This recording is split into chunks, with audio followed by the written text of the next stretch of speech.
Today is April 11th and it's time to plant the vegetables. These are my two vegetable trugs. This one is probably about 7 years old. I got this one from Amazon. I just ordered it online and it was mailed to me and we put it together.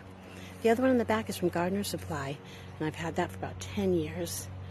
And as far as this fabric, this liner fabric, this one didn't do as well. I think the Gardener Supply one lasted a lot longer, but it is fading now. The great thing about this vegetable truck though is even though the liner is starting to decompose around the edges, if you look down here, moss has filled in. So even when the liner is gone, I believe this moss will hold all the soil in. So that's the Gardener Supply Veg Trug. They don't make them anymore, or they don't offer them anymore. But online, at Amazon and other places, they have them. Now people ask why I wanted these vegetable trugs rather than the newer corrugated ones, which are actually really nice. And I think if I had a different garden, I would try those. But we originally put them here because we have a cesspool. This is an old ranch-style home that we bought, built in 1954, and it does not have a septic system yet. It has a cesspool, which is just a holding pit for waste. So I did not want to put, when I moved in here, I did not want to put gardens on the ground. I just wanted them above the ground, and I could control what was in the soil. When we had just moved in, I didn't really know what was going on here yet. So that's why I have them. Okay, they look kind of crazy right now, but this is what I do in the winter.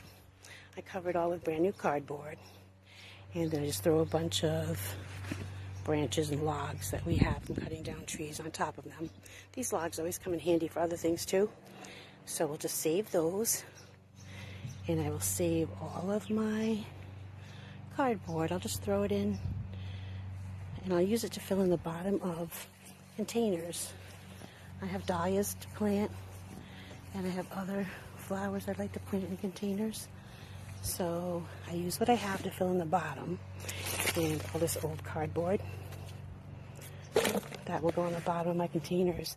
I don't leave them in the vegetable truck because I know cardboard is used for a lot of things in gardens, but I don't know because it's my food. So I just want to just use it for my flowers and plants. So as you can see, putting the cardboard on breaks down all the old vines. I had peas in here, snap peas.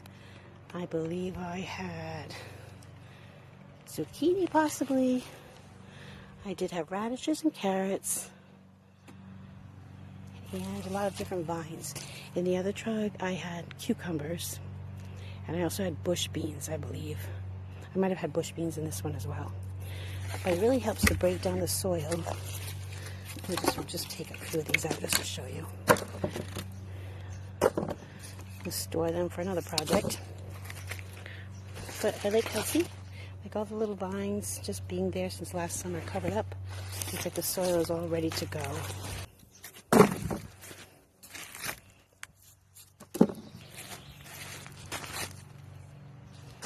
Around the edges, we'll still see weeds, and I'll take care of that before we add anything new to it. And in the middle here, in both garden trucks, I have flowering chives. I haven't used them to cook with, but I do like the fact that I look out my kitchen window, ta-da, right there, and pretty soon they'll be blooming, and they're pinkish lavender pom-poms, and they're really pretty, but they do multiply every year, like twice. They get twice as big, the clumps. So I do divide them up and give them out to other people, or plant them in containers. I have some in the truck over there too, and I see that. There's some more right there, which is kind of silly because that is also where my water faucet hose is, so I have to reach in there. So that's not really a great idea. I'll probably have to move them. You might see my wisteria, my baby wisteria I started 3 years ago. I love it so much, and that comes from this big mama plant. And every time I do this, I see in the back there that vent from my kitchen. I think I'll paint it black this year so it kind of fades into the background. But anyway, this is the mama wisteria plant that came with the house, and I just love it. It isn't even fully bloomed, but out here you can just smell it. It smells so nice. Anyway, let's get back to vegetables. This is the first year that I will need to add soil to my garden from an outside source. Usually what happens, I'll bring you over to my compost bin. So this is my homemade compost bin. My husband drilled all the holes in it. And at the time it was kind of to take the place of those drums that you can spin around and rotate. See the air? It's got room for air. It's got room on the bottom too. The worms can get in from the bottom and other kind of insects. But I'm a frugal gardener. I always joke around that we make do. I try to use what I have, and instead of buying a $200 and something plastic compost bin from somewhere else, I just made one myself, and we just throw it on its side and I roll it around that way. It doesn't look that attractive. It's not like in a perfect spot, but it gets the work done. But this year, the reason I'm going to need to use soil is because, I don't know if you can see, that's my compost bin. It's not even half full. And I have been adding vegetable scraps to this since last summer. The top isn't decomposed yet because we did add a bunch of stuff this last month. But basically we lost a tree in our backyard. Right over there, on top of that big holly in the corner, used to be a big maple tree, and we had so many leaves in the yard, but our neighbor cut it down. Anyway, so we lost a lot of our materials that we use for the compost. So usually every year my husband helps me dump this into the garden trugs, half and half, and that's all I've ever used. I use my own compost. Never had to add soil, maybe that first year. But this year I am going to use the Coast of Maine potting soil that I've used for everything else. My husband's going to come out in a few minutes. He's going to help me put these things in the garden. So I'll be back in a minute. Well, my husband helped me dump out the compost. I usually do half in each trug. Not too much this year, but it's okay. The soil will supplement it. I already spread out all the compost. There's a lot of good worms in there, so that was great.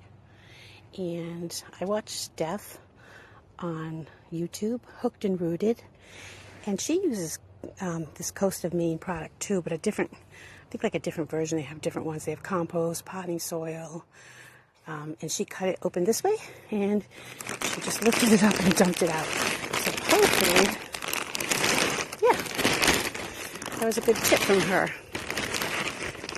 So I can dump it out myself. She has a huge, beautiful garden and yard, landscaped, and I like to watch her, and I wish that was my yard. Okay, so that's the soil in one, and I'll spread that all out. And then I have one over there to do. And then what I use after that is this cloth. It comes on a roll.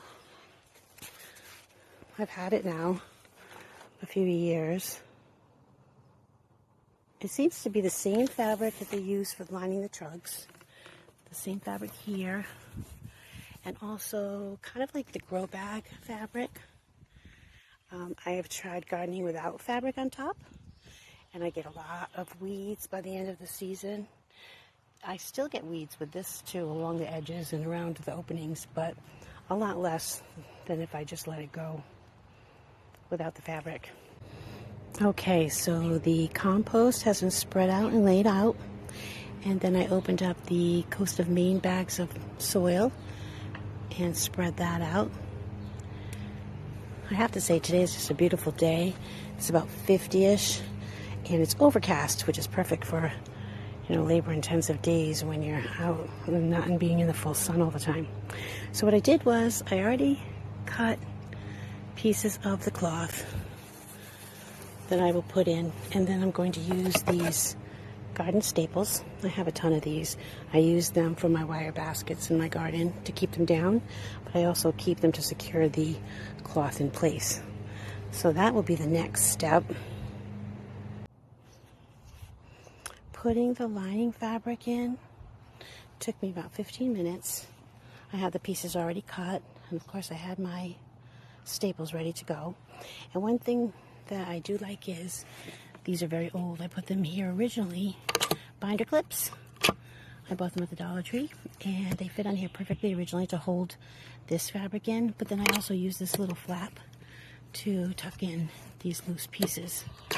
And I probably should get some more. I think I have more in the house because there are a couple places that could use them. But you see I have them all around the edges. I am not really about the aesthetic look of things. I'm a very practical person, and it gets the job done. So it might take a little longer if you like things to look a certain way. But it's pretty easy, and it'll keep the weeds out and help your plants grow. So that's what I appreciate. Now the next step usually is, this is when it even gets sometimes messier. I tried to keep the meat originally. I will slice with my box cutter little areas to plant my seeds. Then I will cover them with screens to keep the squirrels out from digging up the new seeds. So that would be the next step. And I also got a little distracted before talking about the trugs and why we got them, because of the cesspool situation. But what has happened is these two trugs have produced the best vegetables I've had in all my gardens previous in the ground. And I think it has to do with the design. It allows air to circulate around the roots. It never gets overwatered and over soggy, so roots don't rot. Like tomatoes get that black rot on them sometimes if they sit in wet soil. Anyway, they produce the best vegetables, although you do have to keep up with the watering because the watering does drain. I just love them, and I think it's compact.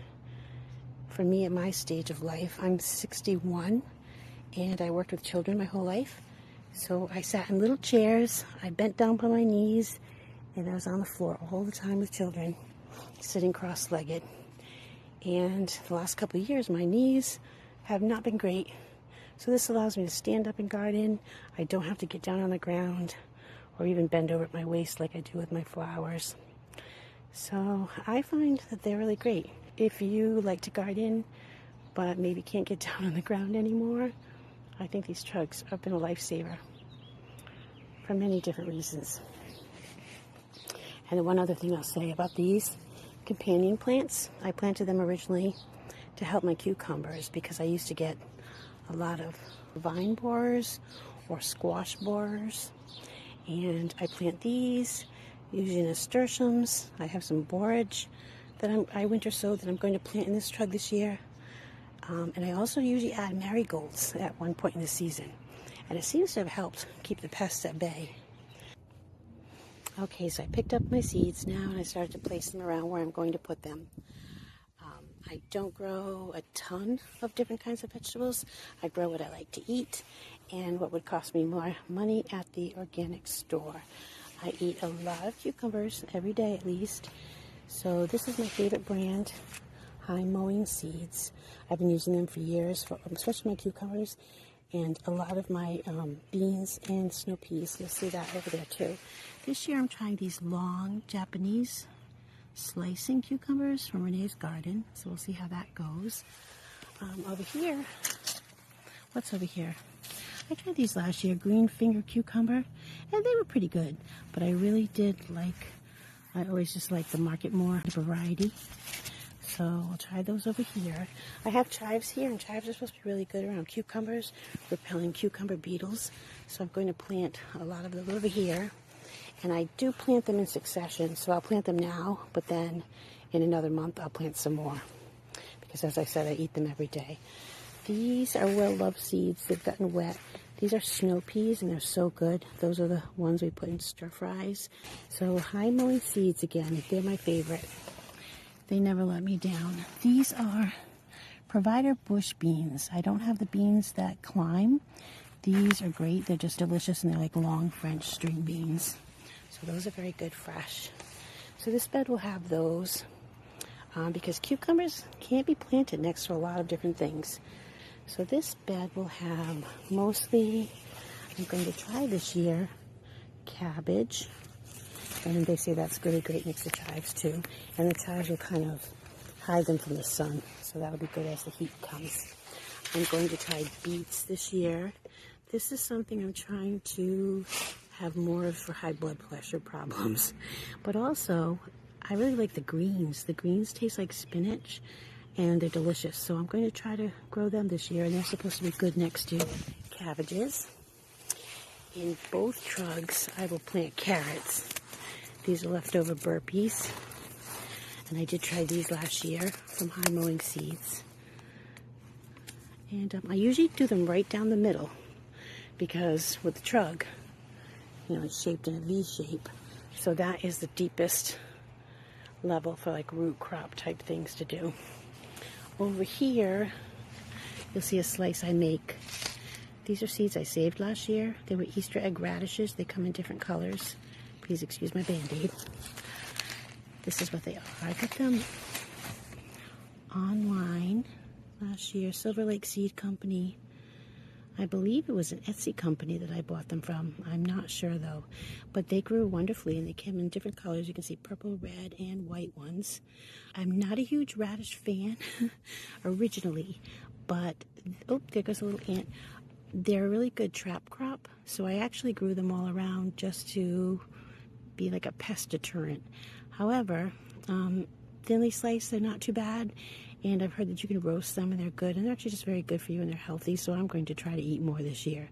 But regardless, they're a good trap crop and they grow along the edges because they're really small. They don't take up much space.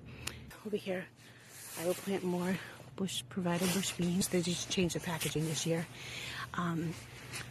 Because you can grow beans and peas you can grow with cucumbers, but you also can grow them with cabbages and root vegetables. So they seem to work in every garden, so that's a good thing. So basically that's what I grow because that's what I buy. And I do buy a lot of cabbages, so I'm hoping that those work out this year.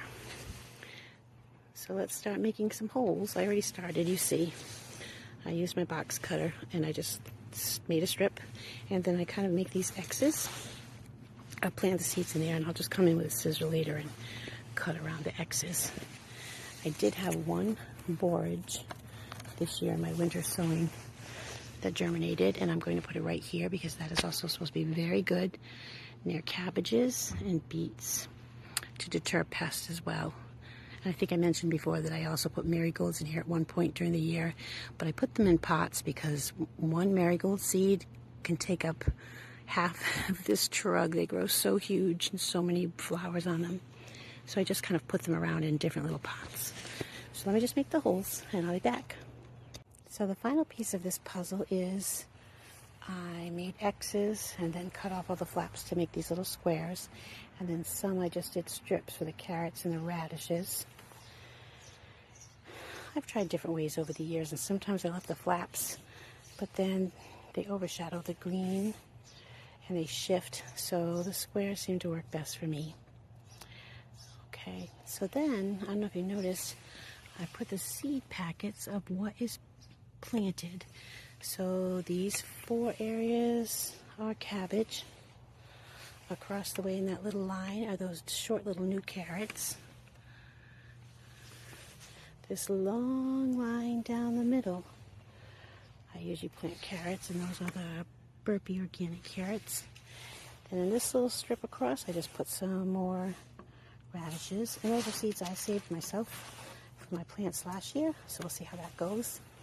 Over here, these 2 across from each other are the provider bush beans. I have a squirrel that keeps coming around for snacks. Hold on, buddy. Let's see. Let's see if I have any more. You eat a lot of peanuts. Okay, he's been fed. So these 2 across are provider bush beans. Moving down here, I planted the beets. 1, 2, 3, and 4. And then across from each other, I did have cabbage. And then down this little line along the edge is going to be those organic Easter egg radishes. I still have to put this borage in the middle here. But what I do as a cheat sheet for me, rather than putting tags, I just take a photograph of this as I plant it, and I'll always remember what I planted here. And of course, I once their leaves come up, and I've seen them before, I'll know what they are, but that's how I do a little visual cheat sheet rather than putting in tags. Let me just bring you over to the other one too. So over here, I didn't put a tag because down that strip I know are radishes along the edges. I always know along the middle. I have basic carrots. Those are the Burpee Organics. And then right here, these two across from each other are the Provider bush beans, because I have some in the other trug. And these 4 squares across from each other are, you can't really read it that well, but these are Oregon 2 snow peas. Over here are my favorite cucumbers, Market More. And then down here and across on the other side from the chives are green finger cucumbers. And they were basic. It's so weird because cucumbers don't have much of a taste to them, but the Market More to me are just like so fresh and good. And these were good too. They were fine. They just didn't have the same sweet flavor. And I'm excited to try these this year. These are the long ones. And you don't have to peel them. I usually don't peel them anyway, but so that's what's there. And along this strip I always do the radishes, again as a pest trap crop. So there's one more thing I do, and because we have the squirrels and because we have the birds, I usually put down old screens right on top of everything. And then later I kind of raise them up as the time goes on. Sometimes I use tulle for netting over the cucumber beetles. But I'm going to turn this off, put my screens down, and water everything, and I'll show you that last part. I put the screens in, I watered them. These screens were left over from a window project, but before I used these, I just used to put down tulle, and that works just as well too, but this is easier, I don't have to secure it. So the window screens are in place. It usually does help to deter the squirrels and also the birds, because of course birds like to dig for the worms and the seeds. It basically did take me about 2.5 hours today to do this. It might seem kind of fussy, but the cloth is really important to keep the weeds out, and it helps throughout the season when things get really crazy. So again, thanks for watching.